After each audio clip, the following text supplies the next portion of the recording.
Yörük Kızı'nın mutfağına hoş geldiniz. Bugün sizlere şifası saymakla bitmeyen sıcak yaz günlerinde içinizi ferahlatacak karadut şurubu tarifi paylaşacağım. Beni hangi ülkeden ve şehirden izlediğini yazar mısın? Sizleri tanımak çok mutluluk verici. Dutları tek tek ayıklayarak bir kaseye alalım.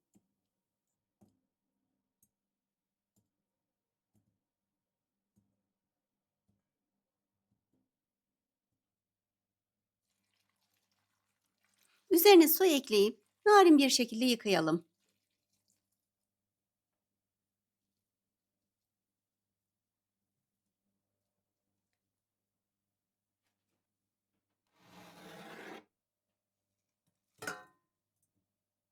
Bir tencereye koyalım. Üzerine bir su bardağı şeker ekleyelim. 1 litre de su ekleyelim.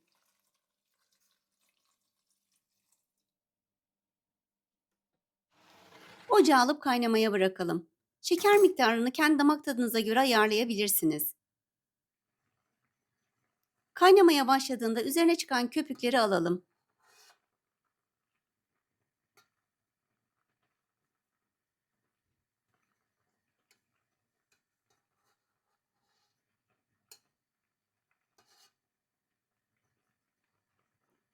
...15 dakika kaynattıktan sonra blenderdan geçirelim.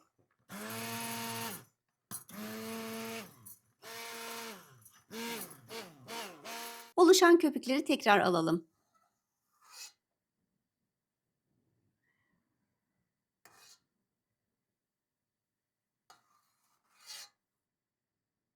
...10 dakika daha kaynattıktan sonra altını kapatalım ve soğumaya bırakalım. Gördüğünüz gibi kıvamı gerçekten çok güzel oldu.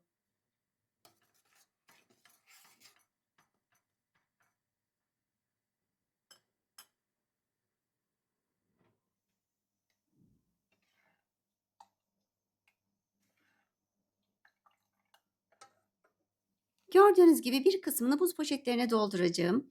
İster kendiniz için, ister çocuklarınız için buz poşetlerine doldurup sıcaklarda dondurma niyetine tüketebilirsiniz. Gerçekten çok lezzetli oluyor.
Kalan kısmını da konsantre şurup yapmak için süzelim.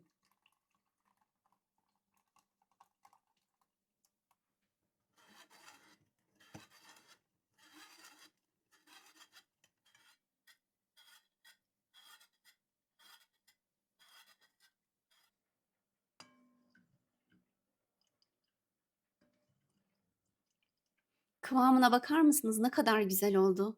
Ve rengi de çok parlak oldu.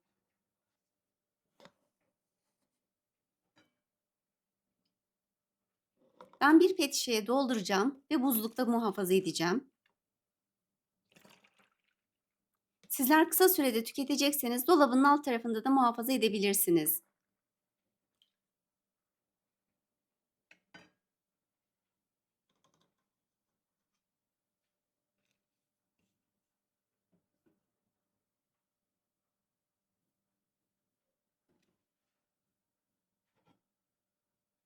Kalan kısmını da sulandırarak içime hazır hale getirelim.